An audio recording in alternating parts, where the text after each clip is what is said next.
A tall white officer swaggered up to Jasmine's window, squinting through his sunglasses. He barely looked at her license plate before spitting out, "Oh, you're black." The words landed so flatly that for a moment Jasmine wondered if she'd heard him right. "Excuse me?" she managed, voice tight. The cop replied coldly, "Oh, nothing, never mind. We don't usually see a lot of black girls in this neighborhood in Malibu." He looked her up and down. "How old are you, ma'am?" Jasmine forced herself not to bristle. 16. "How can you be driving? You have a license." The disbelief was thick. "Yes," she replied, passing over her ID with steady hands. The officer craned his neck, eyeing the car seat and back. "And whose baby is that at the back?" "He's mine." Before we jump in, let us know, Seth, where are you watching from? Drop your city or country in the comments. We love seeing how far these stories travel. And if you stand for fairness and respect, tap like and subscribe now. Let's spread the word. He scoffed, "But you're 16, typical of you people, and where's the other 10?" saying it with a smirk that made her cheeks burn. "Excuse me, what's going here? I don't appreciate these comments." Jasmine's voice was level, but she could feel her blood pressure rising. He barked, license and registration, and she handed them over, refusing to flinch. He lingered a moment, then walked back to his cruiser, documents in hand. Jasmine watched him in her side mirror, worry creeping in. "Have you ever been judged before you even opened your mouth? How did you handle it?" She glanced at her baby's sleeping face and fished out her phone, heart racing as she dialed her dad. The line rang twice before Jasmine's dad picked up, his voice steady but tense. She quickly explained, "Dad, I just got pulled over by a cop. I didn't do anything wrong. He's acting weird, like he keeps looking at me like I don't belong here. I think he's one of those racist ones." Her father exhaled heavily on the other end. "All right, Jasmine, listen. I'm not far. 10 minutes at most. Just keep calm and answer his questions, okay? Don't give him any reason to escalate. Try to keep him talking until I get there. I'm on my way." She nodded even though he couldn't see her and tried to settle her nerves. Outside, the officer sat in his cruiser, thumbing through her documents with a scowl. The minutes dragged by. Soon enough, he returned, waving her license. "Your documents seem legit, which is quite surprising if you ask me." Jasmine kept her tone even. "Excuse me, is that everything? Can I go now?" But the officer barked, "No, ma'am, I said your documents were legit. I didn't say you were clear." Her jaw tightened. "What else do you need?" He stared at her over the roof of the car, voice sharp. "I can see that this car does not belong to you. It belongs to one Mr. Carter. Is that correct?" "Yes, so?" Jasmine's voice was steady. He leaned closer, dropping his voice. "I have reason to believe this is a stolen car." That accusation made her blink in shock. "And what gives you that impression? And why didn't you just ask me who Mr. Carter is instead of just jumping to conclusions?" He shook his head. "Well, I don't think that would be necessary because I can see your last name is Evans and Mr. Carter is white, and there's no way someone like that would have to do anything with the likes of you. The only logical conclusion I can come to is that you or your probably black boyfriend or brother stole this car." Jasmine stared at him, voice trembling with anger. "The likes of me? My black boyfriend or brother? What do you mean by that, sir?" But the cop just waved her off. "Ma'am, let's not drag this. I know you know what I'm talking about. You don't own this car. You stole it. Chances are it might have been stolen by your boyfriend, and you were asked to drive it to the Runev point. I suspect he was the one you were in a call with, correct? Well, he can't help here. Based on experience and logic, it's clear the baby was brought in as a distraction to play on the sympathy of people who don't know any better. But not me. I know exactly what I'm dealing with, and I know your type. I'm going to take you in." Pause for a second. Have you ever been blamed for something you didn't do just because of how you looked or where you were? What would you do if you were in Jasmine's shoes? Jasmine's hands balled into fists, but she forced herself to stay calm. How can you say that to me without any evidence whatsoever? Also, this is very disrespectful." The officer glared at her. "Are you verbally assaulting an officer of the state? When did I do that?" He snapped. "If I were you, I would watch my tone. It's your word against mine, and this does not look good for you." Jasmine tried to protest, voice shaking. "I can't believe this." "Don't worry. I took Mr. Carter's contact information. I'm going to be calling him to let him know that I have found his stolen car. You sit tight and don't try anything funny, she pleaded. Sir, this does not make any sense. Also, Mr. Carter is not too far behind me. Do you even know who he is? He waved her off again. Yeah. Don't try that line with me, should I know who he is. She drew a deep breath.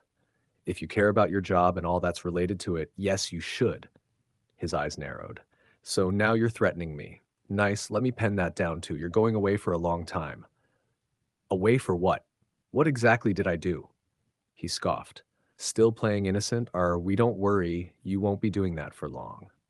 Jasmine met his gaze, firm. This is nothing but racial profiling. You have no reason to hold me here or accuse me of anything. You are just doing this because I'm black and drive a nice car, right? He shrugged. I don't know what you're talking about. She pressed on. You don't? You've been treating me with hostility ever since you pulled me over and saw that I'm black. And honestly, I still don't know why you stopped me. I wasn't speeding, I didn't run a light, and I didn't break any traffic laws. Yet here I am, and now you have the audacity to act like you don't know what I'm talking about. He just replied, uh-huh. She shook her head. So what exactly are we doing here? He answered immediately, detaining you until I can confirm that you stole the car, then I will have evidence to take you in. Stay put. I'm getting in touch with the owner of the vehicle to know when and where it was stolen. Jasmine tried one last time. Why aren't you listening to me? He snapped. If I were you, young lady, I would shut up and start thinking about what I have done. I know the judges would not hesitate to lock you up for good and throw the key away. The officer turned his back on Jasmine and marched a few steps away, pulling out his phone. Hello, am I speaking to Mr. Carter? He said into the receiver. Yes, you are. How can I help? Came the reply, clear enough for Jasmine to hear through the cracked window. The officer's tone hardened. I have a suspect here driving your car and pretending to own your car. How would you want me to handle this? Mr. Carter sounded puzzled. Oh, really? Where are you? We are currently at 57th and 8th Street. The officer cut in. I thought as much. I'm a minute away. Kindly hold on. Still blinded by his own bias, the cop grunted.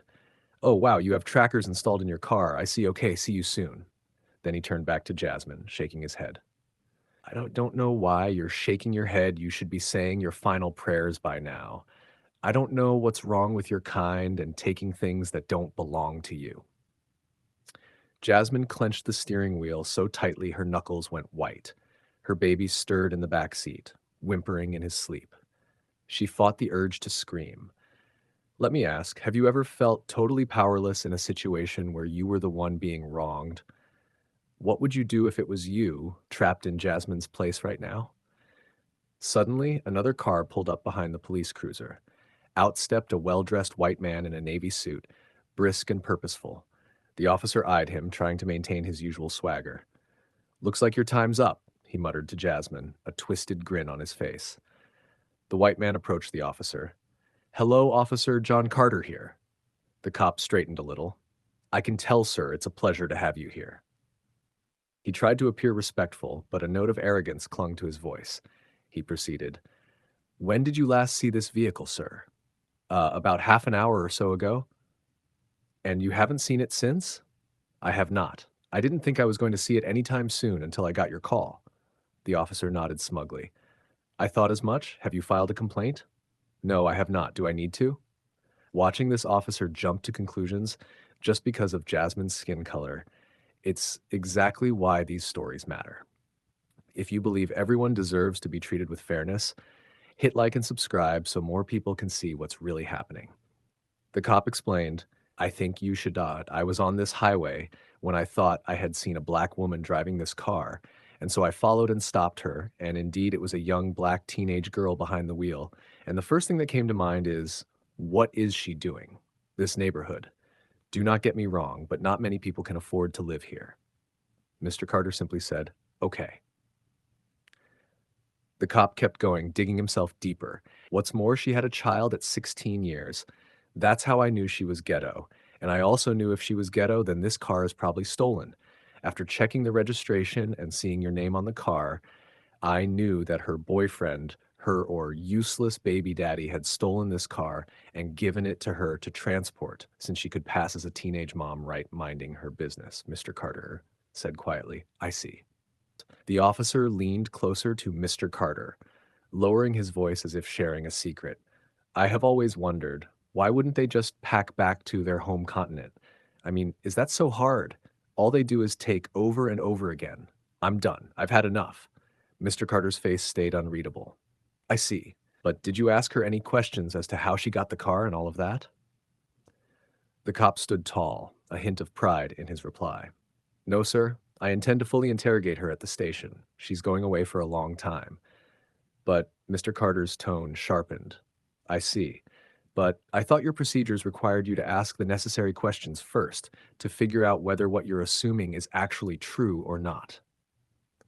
The officer shifted his feet. Yeah, I see where you're coming from. But sir, these people, they're all the same, always lying, cheating, or doing drugs. Mr. Carter just replied, I see. The officer, emboldened, smiled. Yeah, you must be glad you found your car, huh? Not many get this happy ending. Today is a good day. I get to make an arrest, and you get to go home with your car. He tapped Mr. Carter's shoulder, practically beaming, but Mr. Carter stopped him with a hand on his arm. Let me ask you a question. How do you think Chief Desmond is going to feel about your arrest here today? Will he be beaming with pride, or will he be utterly disgusted? The cop looked confused. I don't understand. Mr. Carter pressed further, his gaze icy. What don't you get? Do you not know who the chief is anymore? I mean, I do, but what's he got to do with this? Do you not know his last name? The cop hesitated. Chief Carter. Wait, you're also Carter. Are you related? Mr. Bay. Carter's voice was calm, but forceful. That's my younger brother, and he's constantly frustrated by the media coverage on racism within the force. He's done everything he can, held workshops, implemented training, tried to raise the standard, but there are always a few like you who slip through the cracks and end up tarnishing the reputation of the entire department. The officer's face paled. Wait, I'm not racist. Mr. Carter stared him down. You're not? What do you mean by you stopped her because she's black? What do you mean by you didn't properly interrogate her because that's how blacks are? What do you mean by she's definitely got to be a thief with a useless boyfriend because she's a pregnant teenager? Couldn't you have just spoken to her like a human being? Do you have any idea what this young girl has been through? She's bounced from one home to another, some of them filled with people like you who mistreated her because of her race. Did you even think to ask whether she had that baby by choice or was abused, or do you just lump everyone into the same category? Haven't you seen white teenagers with kids? Were their situations honest mistakes, or are they just given a pass because they're white? Right here. Have you ever witnessed someone being exposed for their true colors when they thought no one was watching? What would you say to Officer Harris if you were standing there? The officer's voice trembled. I'm so sorry, sir. Please don't tell your little brother about this. But Mr. Carter cut him off sharply. That's what you're worried about? How about you say sorry to that young girl you've been verbally abusing for the past 10 or 20 minutes? And how dare you call your chief my little brother? I am the only one allowed to call him that. The cop stammered. I'm sorry, sir. Mr. Blake. Carter fixed him with one last glare. What's your full name? It's Officer William Wilson. Okay, officer. I wish I could say it was nice meeting you. I'm Justice John Carter, and this is my adopted daughter, Jasmine Evans. She's driving my car with my grandson, and you have no right to detain her. Do we need to go to the station, or can we be on our way? The officer's jaw dropped, color draining from his face. If seeing justice delivered like this makes you believe in standing up for what's right, make sure to like and subscribe. It helps more people hear stories that matter. Mr. Smith, Mr. Carter, Mariah, Jasmine. The air went heavy as Officer Wilson's jaw hung slack, his cheeks slowly draining of color. Justice, as in Supreme Court? I'm really sorry, Your Honor. Please. But Mr. Carter's voice was final. It's fine. My younger brother will be writing to you soon. Enjoy your day. Then Mr. Carter walked toward Jasmine's car. Officer Wilson mumbled a barely audible apology, shuffling back to his cruiser in defeat. Then end. If you think stories like this need to be told about real justice, about standing up and speaking out, hit like, subscribe, and share this story with someone who needs to hear it. Your voice matters too.